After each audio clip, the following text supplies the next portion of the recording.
السلام علیکم۔ آج ہم قرآن مجید کی 15ویں سورت الحجر کا گہرائی سے جائزہ لے رہے ہیں۔ جی ہمارے پاس محمد اسد کا ترجمہ اور تفسیر ہے، دا میسج آف دا قرآن، اور کچھ دعائیں بھی ہیں جو اسی صورت سے متاثر ہو کر لکھی گئی ہیں۔ جی بالکل۔ مقصد یہ ہے کہ ان ذرائع کی روشنی میں سورت الحجر کے جو بنیادی موضوعات ہیں، اس کا پس منظر اور جو اہم پیغامات ہیں ان کو سمجھیں۔ اچھا۔ اور ایک دلچسپ بات، سورت کا نام الحجر ایک علاقے پر ہے، قدیم علاقہ ہے۔ مورخین جیسے بطلیموس اور پلنی انہوں نے بھی ذکر کیا ہے۔ او واقعی؟ جی، اور محمد اسد صاحب کا خیال ہے کہ یہ سورت مکہ میں نازل ہوئی، ہجرت سے کچھ پہلے، آخری سالوں میں غالباً۔ ٹھیک۔ تو آئیے دیکھتے ہیں اس میں خاص کیا ہے۔ شروع میں ہی قرآن کو واضح کلام کہا گیا ہے، آیت 1 اور 2 میں، مبین۔ جی۔ اور پھر فوراً ہی آیت 9 میں ایک بہت بڑی بات ہے، اللہ کا وعدہ کہ وہ خود اس کلام کی حفاظت کرے گا۔ جی ہاں، یہ بہت اہم آیت ہے۔ محمد اسد صاحب نے بھی اس پر بہت زور دیا ہے کہ تاریخی طور پر قرآن کی حفاظت ایک معجزہ ہے۔ بالکل، اور ساتھ ہی آیت 2 میں ان لوگوں کا ذکر ہے جو آج انکار کر رہے ہیں مگر کل وہ پچھتائیں گے، کاش ایمان لے آتے۔ اور یہ بات سیدھی جڑتی ہے اسد صاحب کے بیان کردہ مرکزی خیال سے، یعنی وہی جو ہے وہ خدا کی رہنمائی کا ثبوت ہے۔ اچھا۔ جو دعائیں ہیں ان میں بھی یہی التجا ہے کہ دل قرآن کی روشنی قبول کرے اور ایمان محفوظ رہے، جیسے یہ کتاب محفوظ ہے۔ یہ بالکل الٹ ہے ان انکار کرنے والوں کے رویے سے۔ تو یہ انکار کرنے والے وہ کیا کرتے تھے؟ سورت بتاتی ہے کہ نبی صلی اللہ علیہ وسلم کو نعوذ باللہ مجنون کہتے تھے۔ جی، آیت 6 اور 7 میں ہے، اور مطالبہ کرتے تھے کہ فرشتے کیوں نہیں آتے۔ ہاں، اور یہ کوئی نئی بات نہیں تھی، پہلے بھی نبیوں کا مذاق اڑایا جاتا رہا ہے۔ آیت 10-11 میں اس کا ذکر ہے۔ بالکل، تاریخ یہی بتاتی ہے۔ یہاں تک کہ قرآن کہتا ہے کہ اگر ان پر آسمان کا دروازہ بھی کھول دینا تو وہ کہیں گے یہ تو جادو ہے۔ آیت 14-15۔ جی، مطلب انکار اتنا پکا تھا کہ کوئی نشانی اثر نہیں کرتی۔ تو قرآن اس کا کیا جواب دیتا ہے؟ قرآن واضح کرتا ہے آیت 8 میں کہ فرشتے صرف حق کے ساتھ، یعنی فیصلے کے ساتھ آتے ہیں، اور جب وہ آ جائیں تو پھر مہلت نہیں ملتی۔ ہاں، اچھا، یعنی یہ کوئی کھیل تماشا نہیں ہے۔ بالکل، اور دعا میں بھی اسی تکبر اور اندھے پن سے پناہ مانگی گئی ہے جو سچ دیکھنے نہیں دیتا۔ ایک اور اہم اصول آیت 4 اور 5 کہ ہر قوم کی ایک مدت مقرر ہے۔ ہاں، یہ بھی ہے۔ اسد صاحب اس کو اللہ کے انصاف سے جوڑتے ہیں کہ تباہی سے پہلے ہمیشہ واضح تنبیہ کی جاتی ہے۔ صحیح۔ اچھا، انکار کے ذکر کے بعد سورت کائنات کی نشانیوں کی طرف لاتی ہے۔ جی۔ آسمان میں بروج، یعنی وہ ستاروں کے جھرمٹ یا منازل، آیت 16۔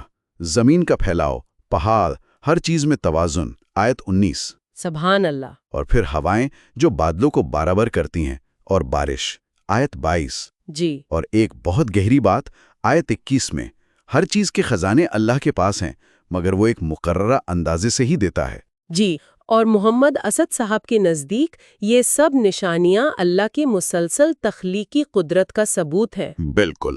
دعا میں بھی اللہ کو انہی صفات سے پکارا گیا ہے، خالق، پالنے والا، آسمانوں کو سجانے والا، ہواؤں اور بارش کا بھیجنے والا۔ اچھا، وہ آسمانوں کے حفاظت کا بھی ذکر ہے شیطانی قوتوں سے، آیت 17-18۔ جی ہاں، اسد صاحب اس کا ایک ممکنہ تعلق علم نجوم سے جوڑتے ہیں، یعنی غیب کا علم اٹکل سے نہیں وحی سے ملتا ہے۔ یہ دلچسپ نقطہ ہے۔ اچھا، کائنات کے بعد پھر انسان کی بات آتی ہے۔ جی، انسان کی تخلیق۔ اس کا بیان بھی بڑا منفرد ہے۔ بچتی ہوئی مٹی، سلسال، جو سیاہ تبدیل شدہ گارے ہمائے مسنون سے بنی، آیات 26-28۔ جی۔ اور پھر اللہ کا اپنی روح پھونکنا، آیت 29۔ یہ بہت بڑا شرف ہے۔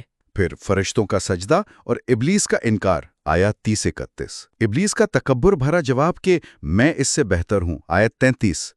اور پھر مہلت مانگنا، آیت 36۔ یہ قصہ تو معلوم ہے، یہاں کیا خاص ہے؟ اسد صاحب سلسال سے انسان کی یوں سمجھیں بولنے کی صلاحیت اور نازک فطرت مراد لیتے ہیں۔ اچھا۔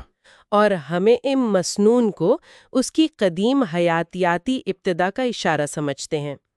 ابلیس کا کردار تو بہکانے والے کا ہے، آیات 39-40۔ جی۔ لیکن اللہ واضح کرتا ہے کہ میرے مخلص بندوں پر تیرا زور نہیں چلے گا، آیت 42۔ دعا میں بھی اسی پر زور ہے، مٹی سے تخلیق، روح کا شرف، اختیار کی آزمائش اور ابلیس سے پناہ۔ اور وہ میرا سیدھا راستہ آیت 41۔ جی، اسد صاحب کے مطابق یہ دکھاتا ہے کہ شیطان کا وجود بھی اللہ کے بڑے منصوبے کا حصہ ہے، انسان کو انتخاب کا موقع دینے کے لیے۔ صحیح، تو انتخاب کے بعد پھر انجام کا ذکر ہے، دونوں راستوں کا۔ بالکل مختلف انجام۔ ابلیس کے پیروکاروں کے لیے جہنم، آیت 43-44، جس کے 7 دروازے ہیں، شاید گناہوں کی قسمیں۔ جی اسد صاحب یہی امکان ظاہر کرتے ہیں۔ اور دوسری طرف اللہ سے ڈرنے والوں کے لیے باغات اور چشمے، آیات 45-48، سلامتی اور دلوں سے کینہ ختم، برابری۔ اور پھر وہ 2 آیات 49 اور 50 جو گویا خلاصہ ہیں۔ میرے بندوں کو بتا دو میں بہت بخشنے والا مہربان ہوں اور میرا عذاب بھی دردناک عذاب ہے۔ جی، یہ اللہ کی رحمت اور انصاف کا کامل توازن ہے۔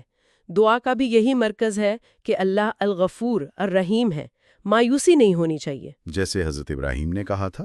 بالکل۔ آیت 56، گمراہوں کے سوا کون مایوس ہوتا ہے؟ اور پھر عبرت کے لیے پچھلی قوموں کی مثالیں ہیں، قوم لوط علیہ السلام، مدین والے اور خود الحجر یعنی سمود، آیات 58-84 تک، جنہوں نے نشانیاں جھٹلائیں اور تباہ ہوئے۔ جی، یہ واقعات غور و فکر کرنے والوں متوسمین کے لیے نشانیاں ہیں۔ آیت 75، دعا میں بھی ان سے عبرت مانگی گئی ہے۔ آخر میں سورت خاص طور پر نبی اکرم صلی اللہ علیہ وآلہ وسلم اور ایمان والوں سے مخاطب ہے۔ جی، انہیں 7 بار بار دہرائی جانے والی آیات یعنی سورت الفاتحہ اور قرآن عظیم کا تحفہ یاد دلایا گیا ہے۔ آیت 87، بہت بڑا تحفہ۔ اور ہدایت ہے کہ کافروں کی دنیاوی چیزوں کو حسرت سے نہ دیکھیں، ان کی باتوں پر غم نہ کریں اور مومنوں کے لیے نرم رہیں۔ آیت 88۔ جی ہاں، اور ساتھ ہی حکم ہے کہ حق کا پیغام کھلم کھلا پہنچائیں۔ آیت 94، مذاق اڑانے والوں کی پرواہ نہ کریں، اللہ کافی ہے۔ آیات 95-96۔ اللہ جانتا ہے کہ ان باتوں سے دل تنگ ہوتا ہے۔ آیت 97۔ جی، اس کا اعتراف بھی ہے اور علاج بھی بتایا ہے۔ اللہ کی حمد و تسبیح، سجدہ اور موت تک الیقین تک عبادت پر قائم رہنا۔